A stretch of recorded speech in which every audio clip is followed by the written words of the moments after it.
खबरें जिससे है आपको सरोकार। पिछली सरकारों के नेताओं की आजीविका का माध्यम थे माफिया। मुख्यमंत्री योगी।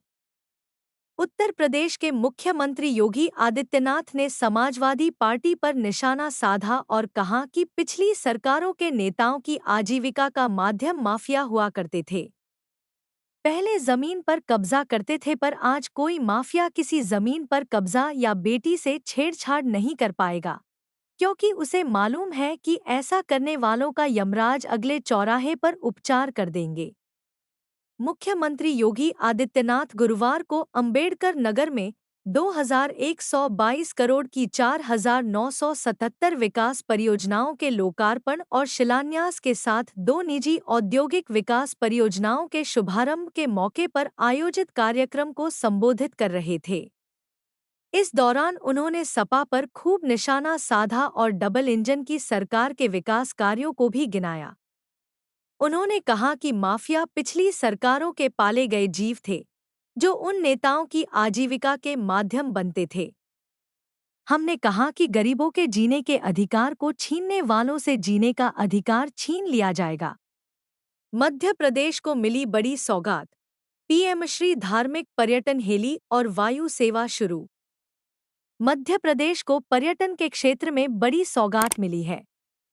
मुख्यमंत्री मोहन यादव ने पीएम श्री धार्मिक पर्यटन हेली और पीएम श्री पर्यटन वायु सेवा की शुरुआत की है। इस वायु सेवा से पर्यटकों का प्रमुख स्थलों तक पहुंचना आसान हो जाएगा। राजधानी में आयोजित एक समारोह में मुख्यमंत्री यादव ने दोनों वायु सेवा की शुरुआत करते हुए कहा कि राज्य में आने वाले पर्यटकों के लिए यह बड़ी सुविधा है। आवश्यक काम के लिए जाने वालों को भी योजना से लाभ मिलेगा। मुख्यमंत्री ने दोनों योजनाओं की शुरुआत करते हुए एयरप्लेन और हेलीकॉप्टर को हरी झंडी दिखाई। 2 प्लेन जबलपुर और ग्वालियर रवाना किए गए। हेलीकॉप्टर ओंकारेश्वर के लिए रवाना किया गया। राज्य सरकार के मंत्री पहली यात्रा पर गए हैं। पद्म भूषण सुधा मूर्ति ने राज्यसभा सदस्य के तौर पर ली शपथ। मशहूर लेखिका और समाज सेविका सुधा मूर्ति ने गुरुवार को संसद के उच्च सदन की सदस्य के तौर पर शपथ ली। उन्हें राज्यसभा के सभापति जगदीप धनखड़ ने सदस्य के तौर पर शपथ दिलाई।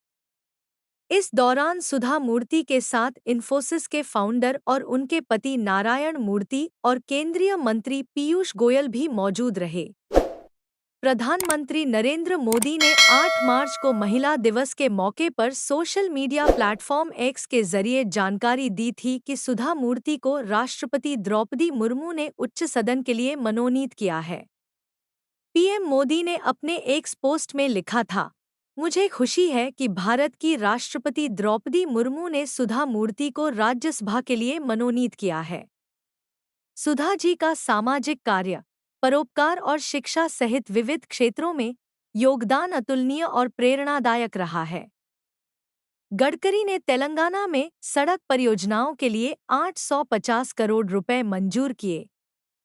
केंद्रीय सड़क परिवहन और राजमार्ग मंत्री नितिन गडकरी ने गुरुवार को कहा कि केंद्र सरकार ने तेलंगाना में सड़क विकास परियोजनाओं के लिए 850 करोड़ रुपए के परिव्यय को मंजूरी दी है। मंत्री ने कहा कि केंद्रीय सड़क और बुनियादी ढांचा निधि (CRIF) योजना के तहत मंजूर की गई राशि राज्य की 31 सड़क परियोजनाओं के चौड़ीकरण और सुदृढ़ीकरण के लिए आवंटित की गई है, जिनकी कुल लंबाई 435.29 किलोमीटर है। उन्होंने कहा, इस पहल का मकसद क्षेत्रीय अर्थव्यवस्था में विकास को बढ़ावा देना है। CRIF योजना के तहत मंत्रालय राज्यों और केंद्र शासित प्रदेशों में सड़कों के विकास और रखरखाव के लिए धन आवंटित करता है। BNT की खास पेशकश।